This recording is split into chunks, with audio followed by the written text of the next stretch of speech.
Pasamos a la tercera presentación que va a realizar Aarón Medina Arias, está mal el segundo apellido en el díptico, que es profesor de la Universidad de Las Palmas de Gran Canaria y va a realizar una ponencia relativa a las acciones a considerar en puentes y edificios. Adelante.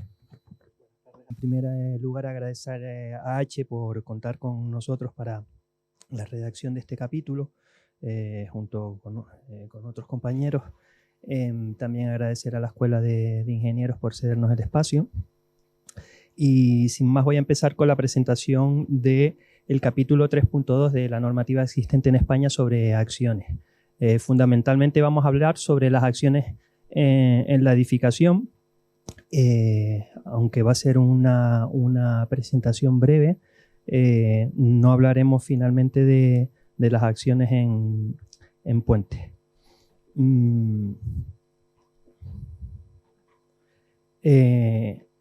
Inicialmente hay un periodo anterior a 1930, que es un periodo prenormativo, donde no existía ninguna normativa en España ni ningún reglamento que recogiera ninguna de las acciones de la edificación en las que estamos ahora acostumbrados a manejar.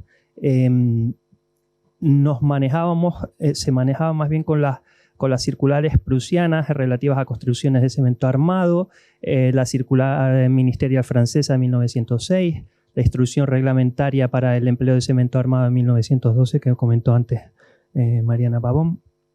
Y en esta normativa previa se hacían escasas referencias a las acciones en la edificación.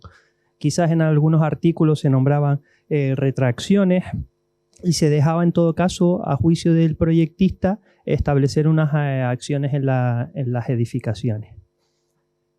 Posteriormente al año 1930, el ingeniero Domingo Mendizábal redacta lo que nosotros entendemos como el primer germen de las acciones en la edificación, que es la instrucción para la redacción de proyectos y construcciones de estructuras metálicas. Esta, y no la norma de 1941, como en principio se prevé, es la primera referencia normativa de acciones en la edificación que consideramos en España. ¿Vale? No se ve aquí realmente en uno de los laterales. Aparecen las primeras cargas que tenemos en la edificación, pero no, se ha perdido en la diapositiva. De todas maneras las comento.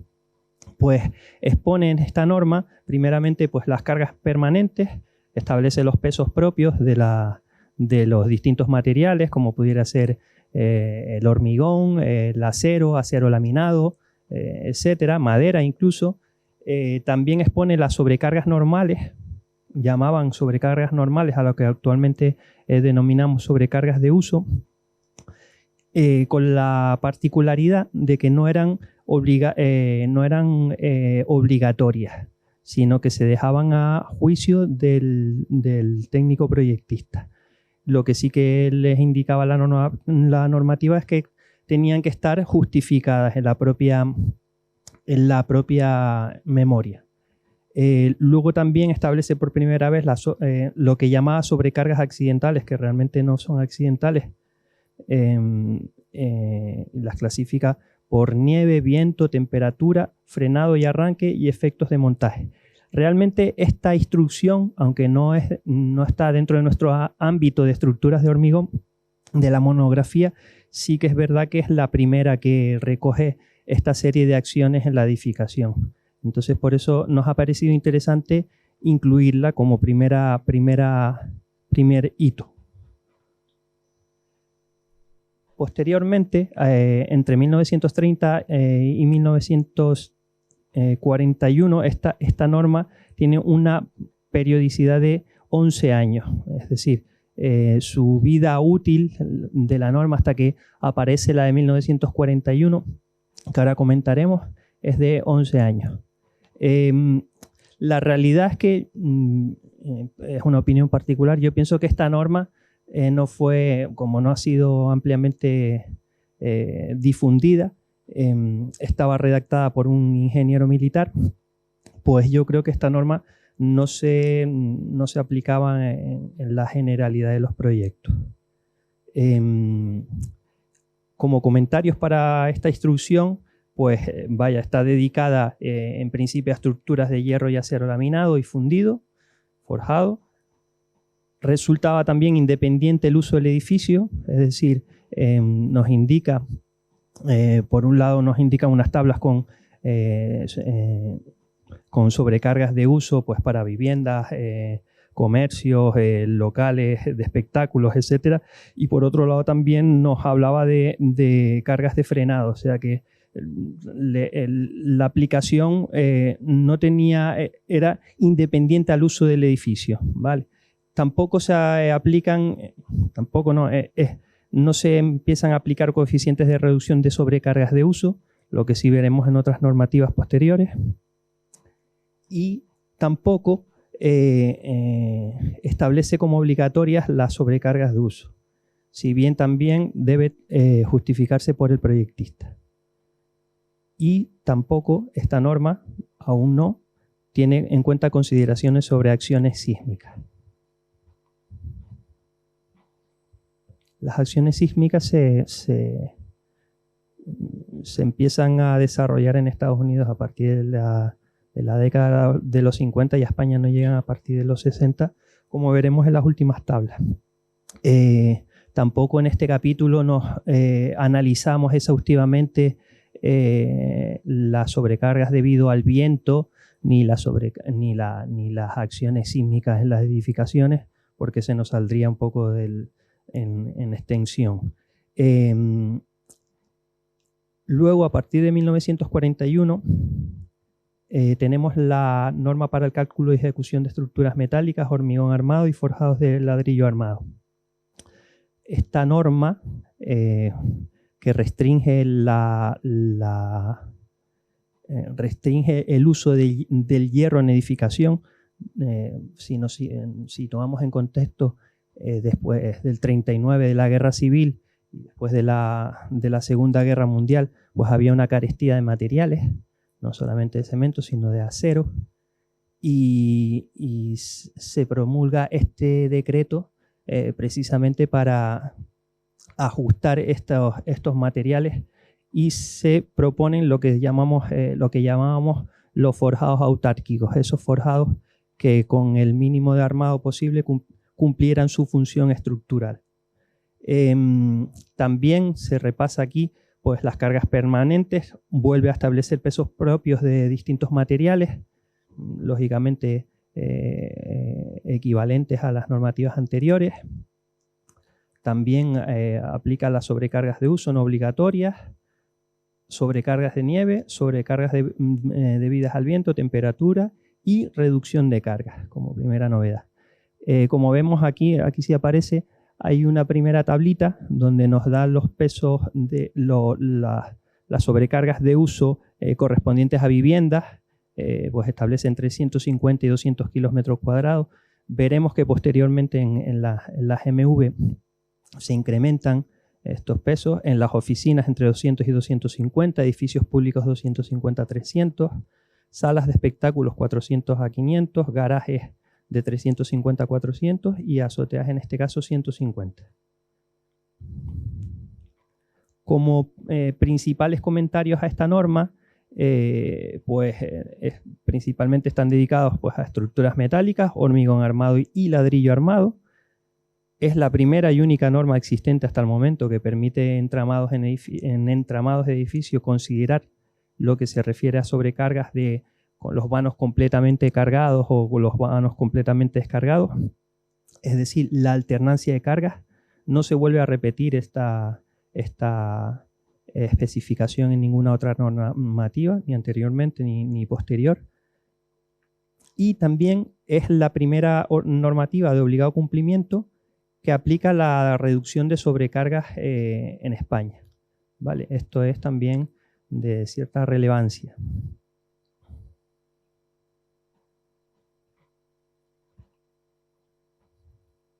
Aparece en 1953 una primera singularidad no es norma de obligado cumplimiento, pero sí es verdad que el IRATRA, el que es hoy ahora el AENOR, ¿no?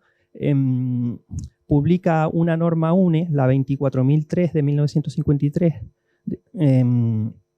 que potencia Eduardo Torroja, donde se establecen las sobrecargas mínimas para el cálculo de estructuras de edificios y de sus piezas.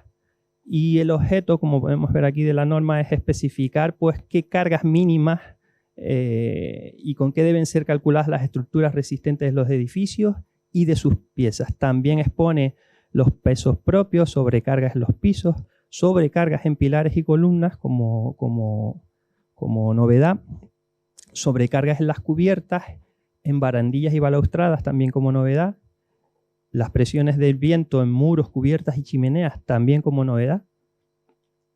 La acumulación de efectos es otra de las novedades de esta publicación que no norma de obligado cumplimiento. La seguridad durante la ejecución y el uso también. Y los ensayos de sobrecarga. Esta norma tiene bastante interés, aunque es una norma muy cortita, muy sencilla, no llegará a 8 páginas de extensión y es clarividente para su época. Los comentarios generales a esta norma, pues está dedicada a estructuras de edificio, también sin especificar el material estructural. Aparece por primera vez también la posibilidad de reducir el cómputo de las sobrecargas en pilares y también las sobrecargas horizontales en barandillas y balaustradas. Tampoco, en esta tampoco se consideran las acciones sísmicas en los edificios.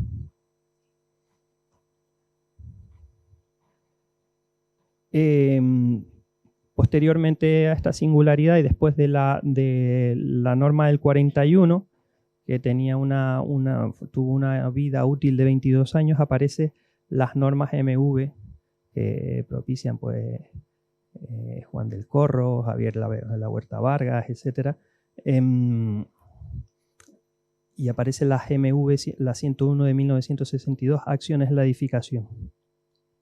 Y esta norma surge en principio por conflictos entre industriales, ¿no? Es decir, muchas veces, lo comentaba Calavera en una de sus publicaciones, se falseaban las sobrecargas de uso para ser competitivos en las licitaciones en proyectos, y se falseaban dependiendo también de los materiales o de los diseños. Pues los materiales de hormigón competían con materiales de acero, materiales de acero competían con estructuras de madera.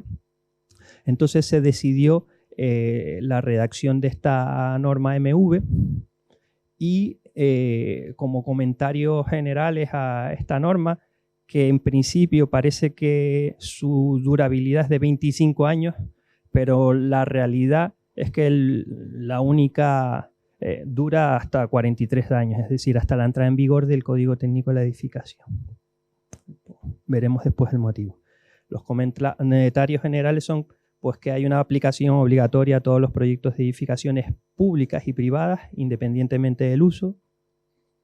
Luego, deroga todas las disposiciones anteriores, especialmente la del año 41 de restricciones del hierro en la edificación. Y incluye en el capítulo 7, por primera vez normativamente, incluye una referencia a las acciones sísmicas. Posteriormente este capítulo 7, lo comentamos, será derogado. Las sobrecargas de tabiquería en este caso se plantean como el cómputo de dicha acción mediante la distribución superficial uniforme, y se adicionan este tipo de sobrecargas a los valores de sobrecarga de uso y no a los valores de cargas permanentes. En 1993 aparece también otra singularidad, esta sí normativa, pero en Cataluña. La Dirección General de Arquitectura y Vivienda de la Generalitat pues aprueba esta norma reglamentaria, que también tiene bastante interés a nuestro juicio, y trata sobre la norma reglamentaria de edificación, sobre acciones en las edificaciones, las obras de rehabilitación estructural de los forjados de edificios de vivienda. Y tiene esa denominación. Pues el objeto de esta norma, que es bastante ambiciosa, es paliar la laguna normativa que existía en el campo de las acciones y los coeficientes de seguridad a utilizar en las fases de comprobación estructural, ¿no? También concreta las cargas que deben soportar un edificio que ha de ser objeto de una actuación estructural, y contiene únicamente 2 capítulos, un capítulo dedicado a las acciones y otro capítulo dedicado a los coeficientes de seguridad. Esos 2 capítulos también nos parecen bastante valiosos. No sabemos identificar los coeficientes de seguridad, de qué formulación los desarrolla, pero sí es verdad que es una primera apuesta a este tema en cuestión de evaluación de estructuras de hormigón armado.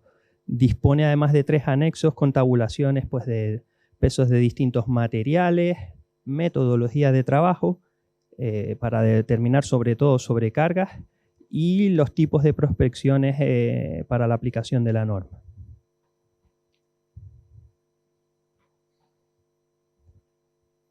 Posteriormente, en 1988, ya esta nos suena un poquito más, se aprueba el Real Decreto de 1988, el 1370, donde se modifica parcialmente la GMV. La realidad es que esta modificación parcial es mínima, es solamente un cambio de nombre, por lo tanto, estamos de acuerdo en que el periodo de vigencia de la GMV de 1963 a 1968 no es de 25 años, sino que la realidad es que su periodo de vigencia es de 43 años.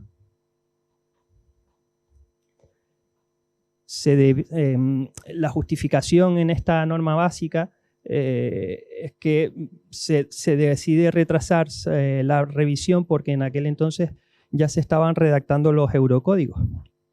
La realidad es que se dejaron pasar años desde el 88 hasta el 2006, y en el 2006 salió el Código Técnico, que es un mix, como todos sabemos, ¿no?, del Eurocódigo.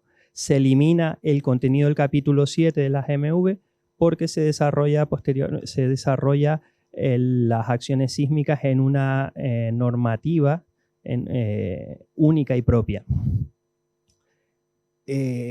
Pues como comentario el del principio, vaya, la única comparación entre la GMV y las normas básicas de acciones de edificación es que se suprimen dentro de las sobrecargas de uso las habitaciones de viviendas económicas que tenían en un principio una sobrecarga de uso de 150 metros cuadrados, y pasa directamente a eliminar ese tipo de viviendas económicas y las estandariza y pone 200 kilos por metro cuadrado para uso en vivienda. Pues el periodo del 2006 es hasta la actualidad, está vigente el Código Técnico de la Edificación. Yo creo que huelgan ya comentarios sobre este documento. Sí es verdad que la parte dedicada a viento, pues complica el cálculo, incluso lo penaliza muchas de las estructuras. En general se adecúa al Eurocódigo 1, no exactamente, y se deja de considerar en este caso ya la tabiquería como una sobrecarga de uso y se vuelve a considerar dentro de los pesos propios. Luego varía ligeramente la clasificación de las acciones en la edificación, pero esto es anecdótico.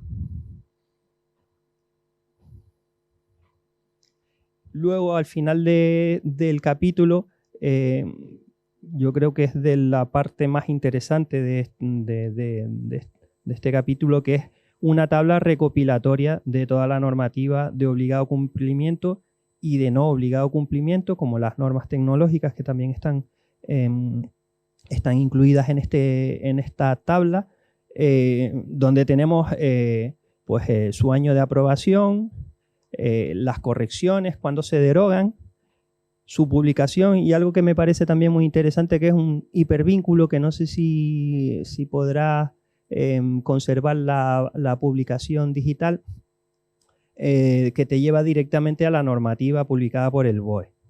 ¿Vale? Hay normativa que no es de acceso público, por ejemplo la referente a las normas UNE, pero sí es verdad que el resto de normativas sí que tiene un acceso. En este caso, el hipervínculo a la norma UNE te lleva directamente a ENOR.